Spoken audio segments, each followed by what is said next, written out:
Hello friends, आप सभी का स्वागत है इलेक्ट्रिकल मंथन में। उम्मीद करता हूं कि आप सभी अच्छे होंगे और अपनी पढ़ाई को अच्छे से एंजॉय कर रहे होंगे। तो आज का टॉपिक स्टार्ट करते हैं। आज हम देखेंगे बेसिक ऑफ डेफिनेशंस। इलेक्ट्रिसिटी के अंदर जो भी हमारी छोटी मोटी बेसिक ऑफ डेफिनेशंस होती है उन सभी पर हम डिस्कस करेंगे। तो फर्स्ट जो हमारा टॉपिक्स रहेगा तो उसको देखते हैं क्या रहने वाला है। Charge.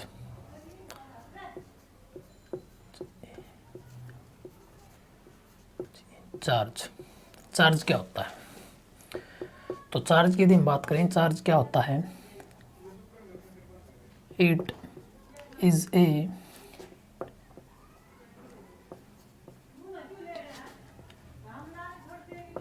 Imaginary phenomena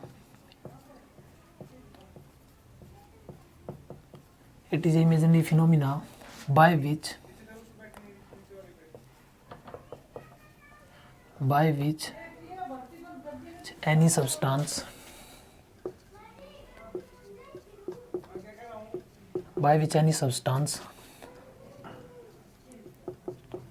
which experiences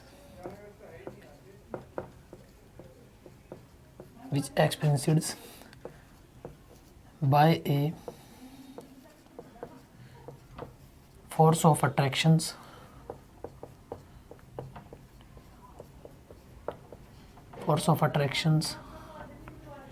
and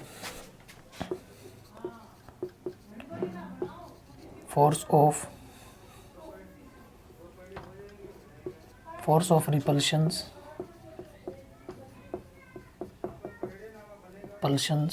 is called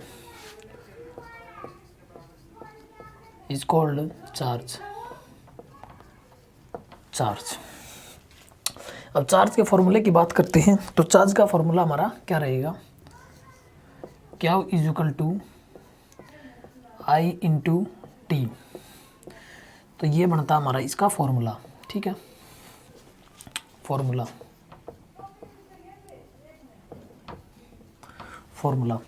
उसके बाद हम देखते हैं यहाँ पर क्या है, I क्या और हमारा T क्या रहेगा।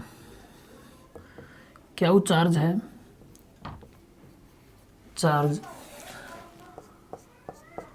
I हमारा करंट है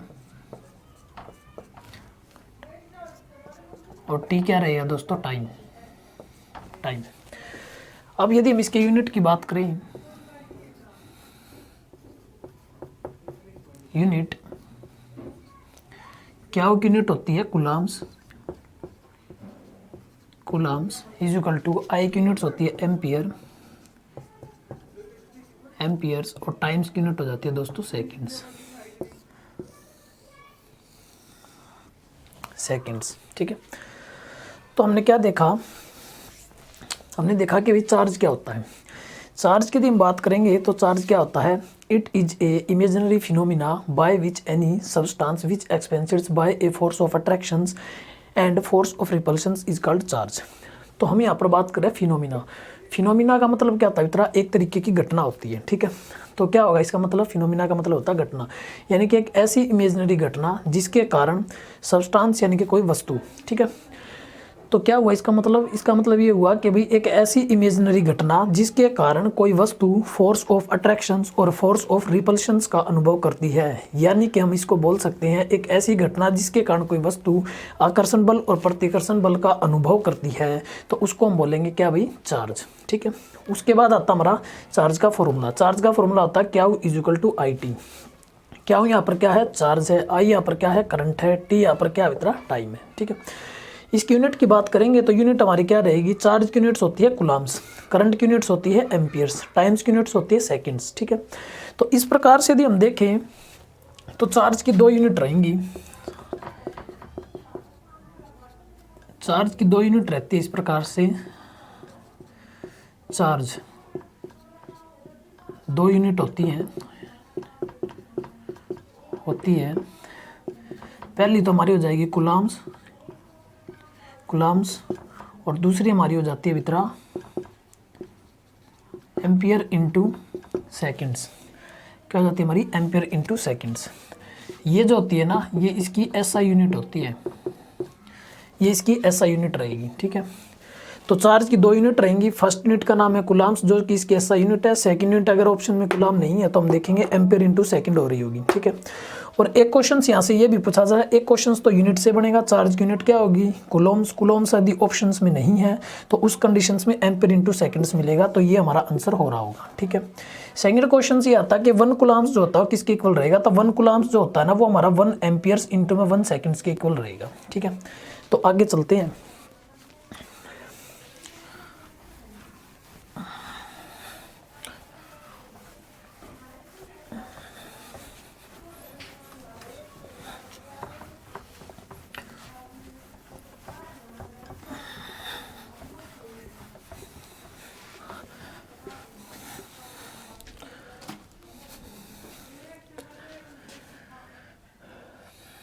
first point, like charge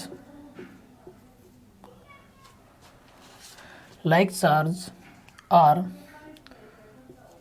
repels यानी कि प्रतिकर्षण,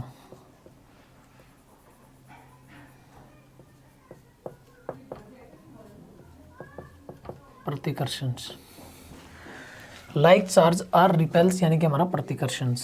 ये पॉजिटिव है, ये भी पॉजिटिव है, ये इस तरफ भागेगा, ये इस तरफ भागेगा, रिपल्शन फोर्स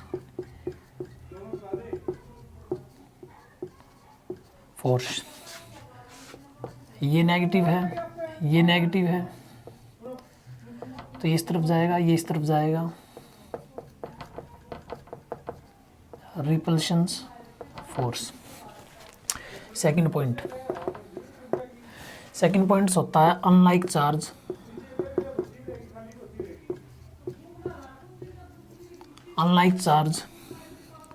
आर अट्रैक्ट आकर्षण बल,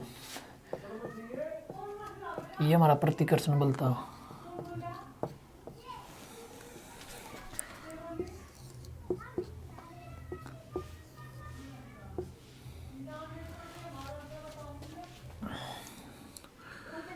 तो ये हमारा इस तरफ आएगा और ये हमारा इस तरफ आएगा।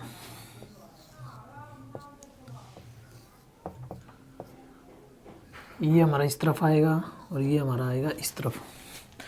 अट्रैक्शन फोर्स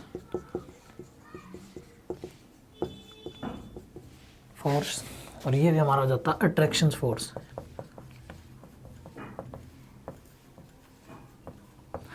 तो हमने क्या देखा दोस्तों, तो हमने देखा कि भाई लाइक चार्ज जो होता है ना, लाइक चार्जेस आर रिपेल्स, यानी कि लाइक चार्जेस आर रिपेल्स का मतलब क्या हुआ, रिपेल्स का मतलब होता है प्रतिकर्षण। यानी कि जो एक समान के चार्ज होंगे ना उसमें क्या होता है, प्रतिकर्षण बल लगता है, कभी भी आकर्षण बल नहीं लगेगा। Positive positive ripple force, negative negative ripple force, ठीक है। सेकंड पॉइंट ये आता है कि अनलाइक चार्जेस आर अट्रैक्ट, यानी कि जो हमारे अलग अलग किस्म के जो चार्ज होंगे, यानी कि एक पॉजिटिव एक नेगेटिव या फिर नेगेटिव पॉजिटिव, तो वे अट्रैक्शन फोर्स लगेगा, उसमें आकर्षण बल लगता है, ठीक है। तो ये हम देखेंगे, positive negative attraction force, negative positive attraction force. आगे चलते हैं।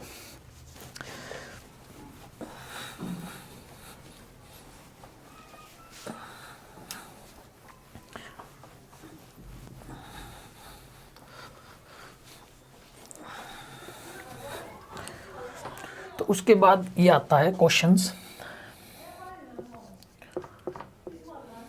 क्वेश्चंस। किसी कंडक्टर्स के अंदर, किसी कंडक्टर्स के अंदर एक कूलम्ब्स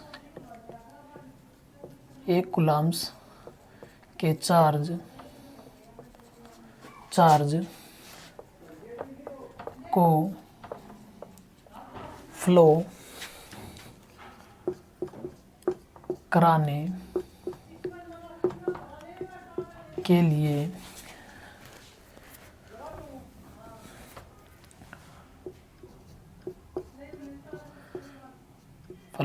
के लिए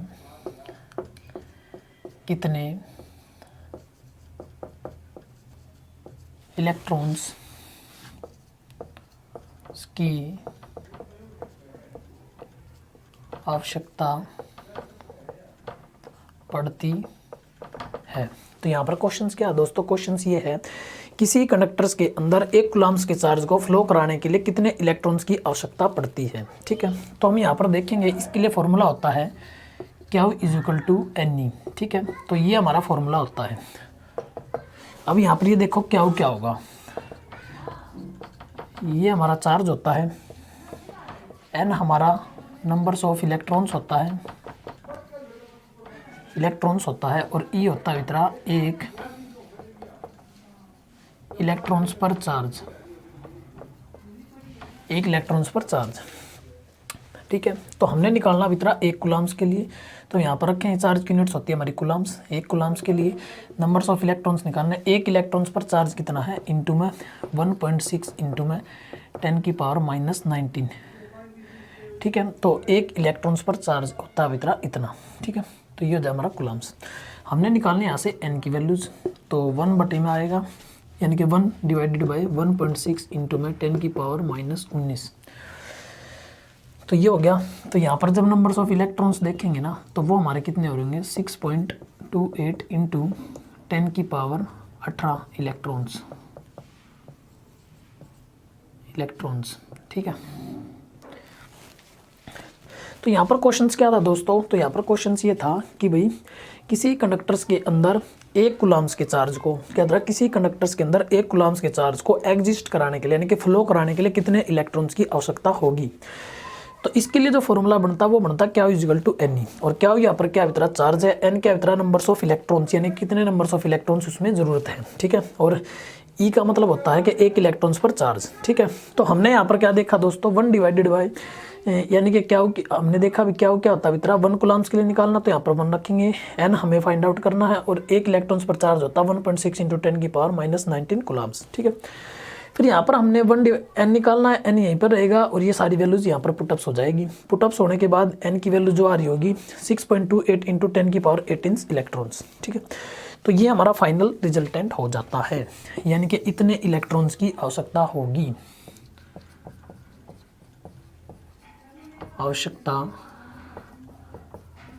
होगी। ठीक है, तो ये होता हमारा चार्ज का फंडा खत्म। अब हम चलते हैं करंट पर। तो जब हम करंट की बात करेंगे दोस्तों, करंट के अंदर क्या रहेगा वो देखते हैं। करंट के अंदर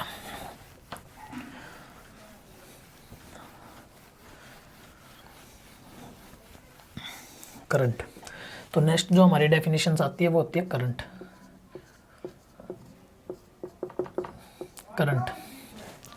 करंट की वैसे तो 2 डेफिनेशंस होती हैं। फर्स्ट डेफिनेशंस की बात करते हैं, it is A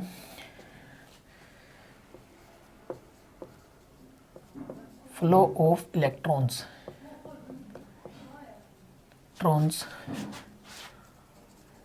R called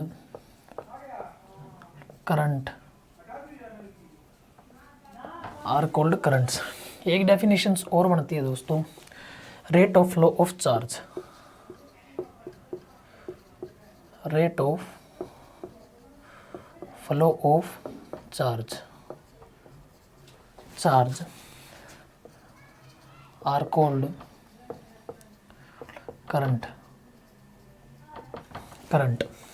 currents के फॉर्मूले की बात करेंगे।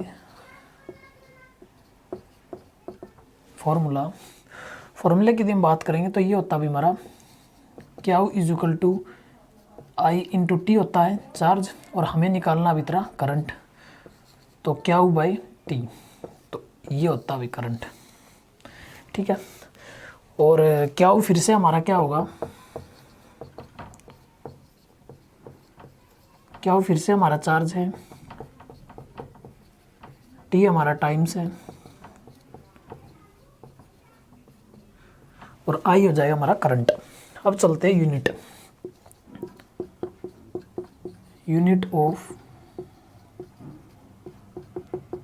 Of current. तो यूनिट ऑफ करंट की जब हम बात करेंगे तो यूनिट ऑफ करंट क्या होगी। पहली बात तो करंट की जो यूनिट होती है एक हो जाएगी हमारी एम्पियर्स, पहली यूनिट, इसको बोलते हैं SI यूनिट। दूसरी यूनिट की यदि हम बात करें, दूसरी यूनिट्स बनते हैं तरह चार्ज पर यानी कूलम्स पर सेकंड, कूलम्स पर सेकंड्स, ठीक है। तो एक यूनिट तो हमारी ये होगी और दूसरी यूनिट हमारी ये होगी, ठीक है। तो देखते हैं दोस्तों हमने क्या बताया, करंट की यदि हम बात करें, करंट क्या है, it is a flow of electrons, या फिर दूसरी यूनिट हम बोल सकते हैं rate of flow of charge are also called current, ठीक है। यानी कि यदि हम देखेंगे इलेक्ट्रॉन्स के फ्लो को क्या बोला जाता है, करंट बोला जाता है। यदि हम देखेंगे चार्ज बहने की दर, यानी कि क्या था, चार्ज के बहने की दर को हमारा क्या बोला जाता है, करंट, ठीक है। और चाहे वह फ्लो ऑफ चार्ज हो या फ्लो ऑफ इलेक्ट्रॉन्स हो, वह दोनों यदि हम देखेंगे तो क्लोज्ड सर्किट में फ्लो होंगे, यानी कि शॉर्ट सर्किट में फ्लो होंगे। यदि ओपन सर्किट है तो उसमें हमारा फ्लो ऑफ इलेक्ट्रॉन्स नहीं होगा, फ्लो ऑफ चार्ज नहीं होगा, ठीक है। तो हमारा क्लोज सर्किट होना ज़्यादा जरूरी है। तो ये हो जाता है हमारा करंट। फॉर्मूले की बात करेंगे तो I = क्या बाय टी होता है, ठीक है।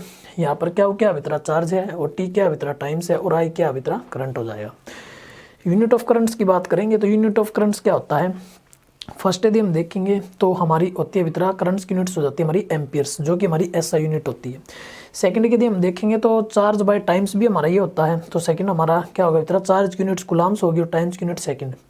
यदि ऑप्शंस में यदि हम देखेंगे तो करंट्स की यूनिट्स पूछेगा तो चाहे तो एम्पियर मिलेगा, तो ये हमारी हो जाएगी। अगर एम्पियर नहीं है तो फिर ये वाली यूनिट हमारी दी जाएगी, ठीक है, कुलाम्स पर सेकंड, ठीक है। अब क्वेश्चंस यहाँ से दो पूछे जा सकते हैं, एक तो हमारा यूनिट से 2 यूनिट होगी, एक पूछा जा सकता है कि भाई 1 एम्पियर किसके इक्वल होगा। तो 1 एम्पियर किसके इक्वल होगा, 1 एम्पियर जो होगा वो होता हमारा 1 कुलाम्स पर 1 सेकेंड्स, तो इसके इक्वल होता है। 1 एम्पियर किसके इक्वल होगा, 1 एम्पियर होता है हमारा 1 कुलम्स पर सेकेंड्स, क्या होता है इतना 1 कुलम्स पर 1 सेकेंड्स, ठीक है। तो हमारा ये हो जाएगा। नेक्स्ट पर चलते हैं। नेक्स्ट क्या रहेगा, चार्ज भी हो गया है, करंट भी हो गया है। अब देखते हैं हम वोल्टेज। वोल्टेज की यदि हम बात करेंगे तो वोल्टेज क्या रहने वाली है, वोल्टेज जिसको पोटेंशियल भी बोला जाता है, voltage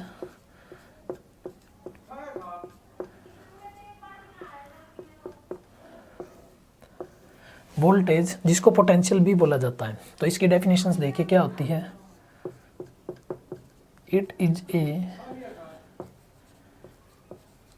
A work done to bringing a charge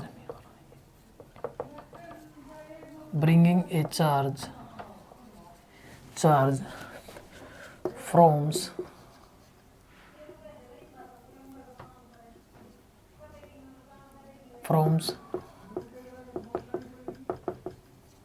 infinity points to any points are called voltage और पोटेंशियल्स, ठीक है। फिर उसके बाद नेक्स्ट पर यदि हम फॉर्मूले की बात करते हैं तो फॉर्मूला हमारा क्या रहेगा, तो V = work done divided by charge. तो ये हो जाता है V क्या अभितरा वोल्टेज, क्या होगा अभितरा चार्ज, और W क्या अभितरा हमारा वर्क डन। यूनिट की बात करते हैं,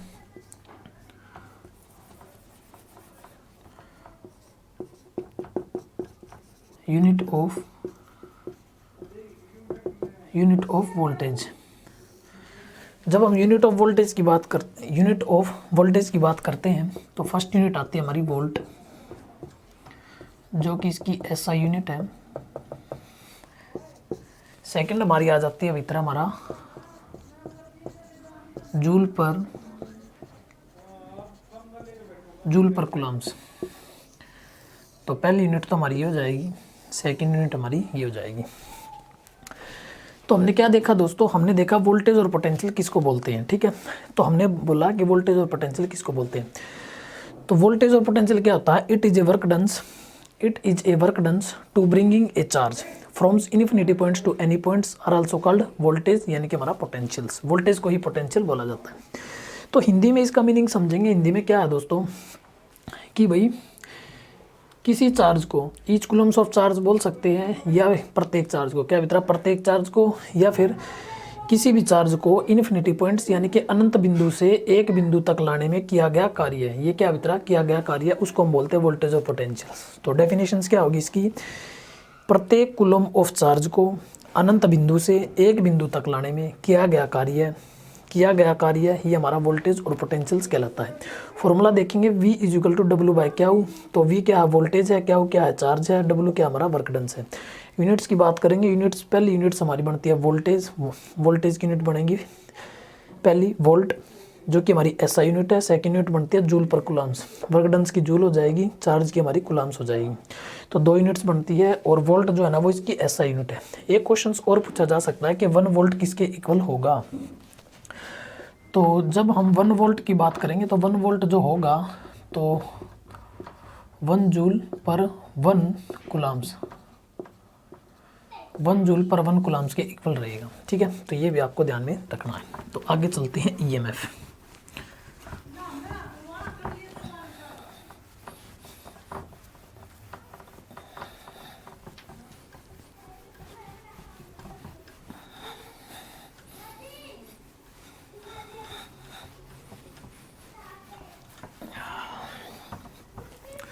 तो चलो स्टार्ट करते हैं आगे और देखते हैं EMF को।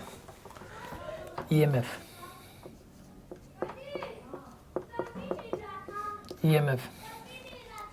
तो सबसे पहले तो हमें EMF का मीनिंग जान लेना होता है। क्या होता है EMF का मतलब होता है इलेक्ट्रोमोटिव फोर्स। इलेक्ट्रोमोटिव फोर्स, तो इलेक्ट्रोमोटिव फोर्स क्या होता है दोस्तों, तो ये होता हमारा it is A energy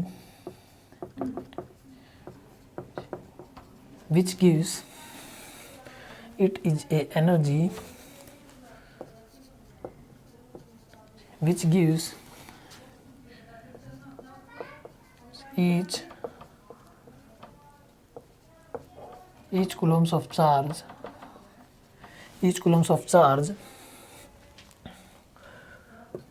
flow from 1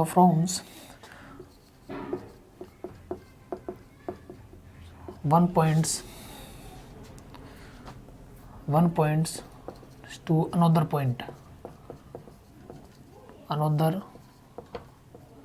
points are called EMF, electromotive force. तो इसकी जो हमारी यूनिट्स बनती हैं, unit of EMF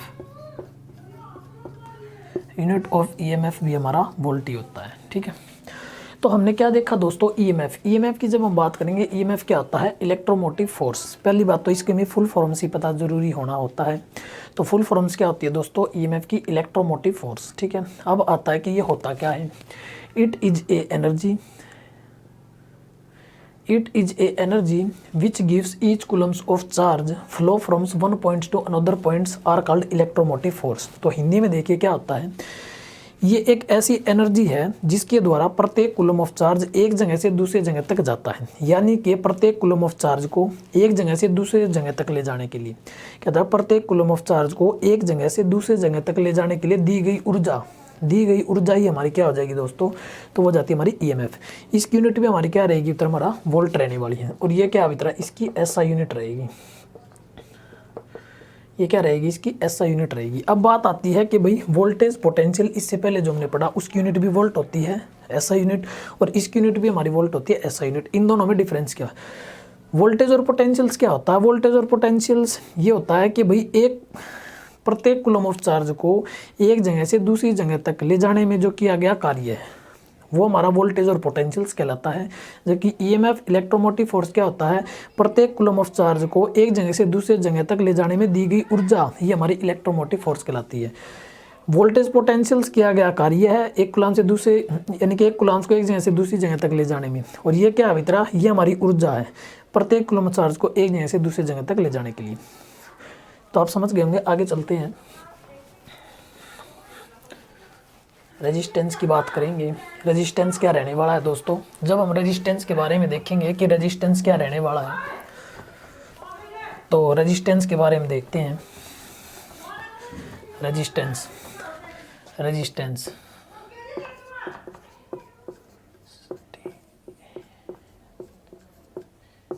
resistance resistance क्या होता है मित्रा, which oppose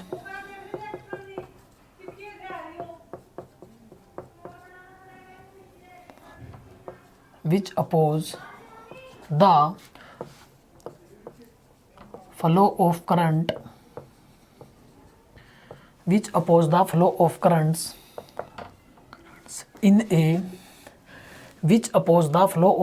in a DC circuit,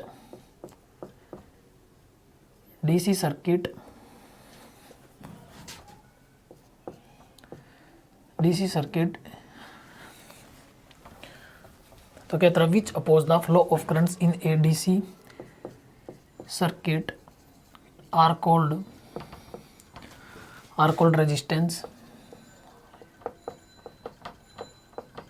resistance.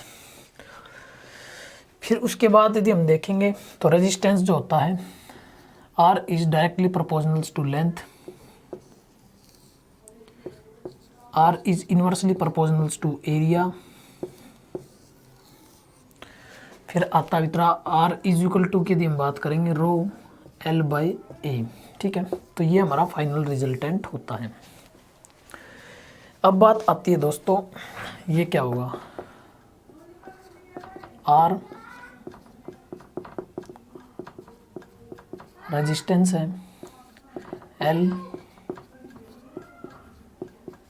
Length of conductors, A area of conductors,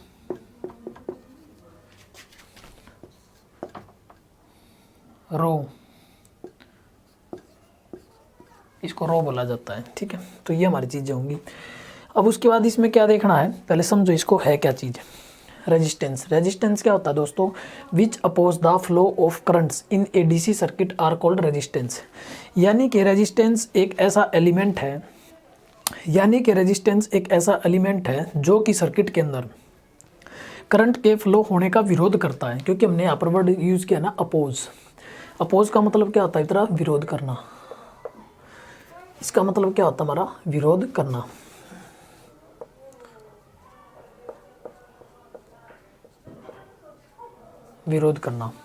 तो रेजिस्टेंस क्या होता है मित्रा, which oppose the flow of currents in a DC circuit are also called resistance. यानी कि एक ऐसा एलिमेंट होता है, रेजिस्टेंस एक ऐसा एलिमेंट होता है जो कि किसी सर्किट के अंदर करंट के फ्लो होने का, यानी कि करंट के प्रवाहित होने में अवरुद्ध पैदा करता है, यानी कि रुकावट पैदा करता है, उसको बोलते हैं रेजिस्टेंस। अब बात आती है कि हमने यहाँ पर डीसी सर्किट ही क्यों लिया, क्योंकि हम यहाँ पर एसी सर्किट नहीं ले सकते। क्योंकि यदि हम देखेंगे एसी सर्किट के अंदर यदि हम देखेंगे तो रेजिस्टर्स के कारण भी हमारा करंट का अपोज होता है, और इंडक्टर्स के कारण भी होता है, कैपेसिटर्स के कारण भी होता है। इंडक्टर्स में यदि हम देखें तो खुद इंडक्टर्स के कारण नहीं होता, जबकि इंडक्टिव रिएक्टेंस के कारण होता है। इसी प्रकार कैपेसिटर में खुद कैपेसिटर्स के कारण नहीं होता, जबकि कैपेसिटर्स की कैपेसिटिव रिएक्टेंस के कारण होता है। इसलिए हमने यहाँ पर डीसी सर्किट का यूज़ किया है। ठीक है, अब बात आती है r is directly proportional to l. ठीक है, सेकंड आएगा r is inversely proportional to area, और ये आ जाता हमारा फाइनल में थर्ड। ठीक है, आर क्या वितरा रेजिस्टेंस, एल क्या वितरा लेंथ ऑफ कंडक्टर्स, ए क्या वितरा एरिया ऑफ कंडक्टर्स, और ये क्या वितरा रो। ठीक है, अब बात आती है रेजिस्टेंस की यूनिट। रेजिस्टेंस यूनिट ओम। ठीक है, और रेजिस्टेंस की यूनिट्स हो जाएगी मित्रा ओम्स। ठीक है, तो ये हमारी इसकी क्या मित्रा यूनिट है। अब हमने देखना है कि भाई लेंथ ऑफ कंडक्टर्स को 2 गुना करने पर, तो लेंथ ऑफ कंडक्टर्स को यदि हम 2 गुना करेंगे तो रेजिस्टेंस क्या रहेगा,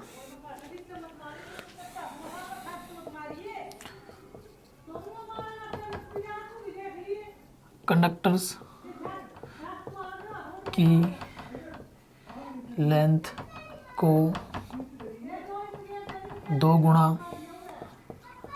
करने पर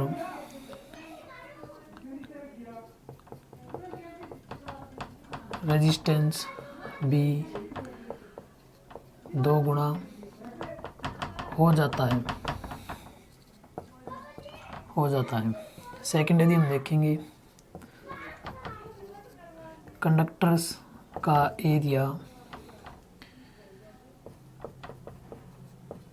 2 गुना होने पर रेजिस्टेंस आधा हो जाता है।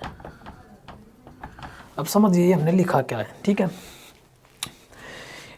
तो हमने यहाँ पर ये लिखा है कि भाई कंडक्टर्स की लेंथ को 2 गुना करने पर, यानी कि इसको हम 2 से मल्टीप्लाई करेंगे, यानी कि 2 गुना करने पर यदि हम देखें तो रेजिस्टेंस भी 2 गुना हो जाता है, तो रेजिस्टेंस भी 2 गुना होगा। क्योंकि यदि हम इसको 2 से मल्टीप्लाई करेंगे तो ये भी हमारा 2 से मल्टीप्लाई, क्यों? क्योंकि ये दोनों यदि हम देखेंगे एक दूसरे के डायरेक्टली प्रोपोर्शनल्स है, ठीक है। इसको 3 गुना करेंगे तो ये भी 3 गुना, इसको 5 गुना करेंगे तो ये भी हमारा 5 गुना हो जाएगा, ठीक है। सेकंड आता है एरिया के रिगार्डिंग। इसमें क्या होता है, कंडक्टर्स का एरिया 2 गुना करने पर रेजिस्टेंस आधा हो जाता है, यानी कि इसको यदि हम 2 गुना करेंगे तो ये हमारा आधा हो जाएगा, ठीक है। यदि हम इसको 4 गुना करेंगे तो ये हमारा 4 से डिवाइड होगा, क्यों होगा? क्योंकि यदि हम देखेंगे ये दोनों एक दूसरे के इन्वर्सली प्रोपोर्शनल्स हैं, ठीक है। और रो हमारा क्या है अभी तरह, रो को यदि हम देखेंगे तो रो हो जाता है हमारा रेजिस्टिविटी, या फिर इसको स्पेसिफिक रेजिस्टेंस बोलते हैं, ठीक है। तो ये क्या भाई, रेजिस्टिविटी, या फिर हम इसको बोलते हैं स्पेसिफिक रेजिस्टेंस, ठीक है। रेजिस्टिविटी या फिर हम इसको बोलते हैं स्पेसिफिक रेजिस्टेंस। ये तो आपको समझ में आ गया। लेंथ को 2 गुना करेंगे तो रेजिस्टेंस भी 2 गुना, लेंथ को 3 गुना करेंगे तो ये भी 3 गुना, इसको 8 गुना करेंगे तो ये भी हमारा 8 गुना। क्यों? क्योंकि दोनों एक दूसरे के डायरेक्टली प्रोपोर्शनल्स हैं। एरिया की बात करें, इसको 2 गुना करेंगे तो आधा होगा, इसको 3 गुना करेंगे तो 3 से डिवाइड करेंगे। रेजिस्टेंस को इसको 5 से मल्टीप्लाई करेंगे तो इसको 5 से डिवाइड करेंगे। क्यों? क्योंकि दोनों एक दूसरे के इन्वर्सली प्रोपोर्शनल्स हैं, ठीक है। तो चलिए आज का लेक्चर हम यहीं पर अपना फिनिश करते हैं, ठीक है। और उम्मीद करते हैं कि हमने जो आपको बताया वो सारी चीज़ें आपकी समझ में आ गई होंगी। तो यदि आपको मेरा कंटेंट पसंद आता है तो इसको ज़्यादा से ज़्यादा लाइक कीजिए, ज़्यादा से ज़्यादा शेयर कीजिए और ज़्यादा से ज़्यादा इसको सब्सक्राइब कीजिए। और अपना कमेंट सेक्शन में अपनी कमेंट ज़रूर छोड़िए ताकि हम अपने अंदर कुछ सुधार कर सकें। धन्यवाद।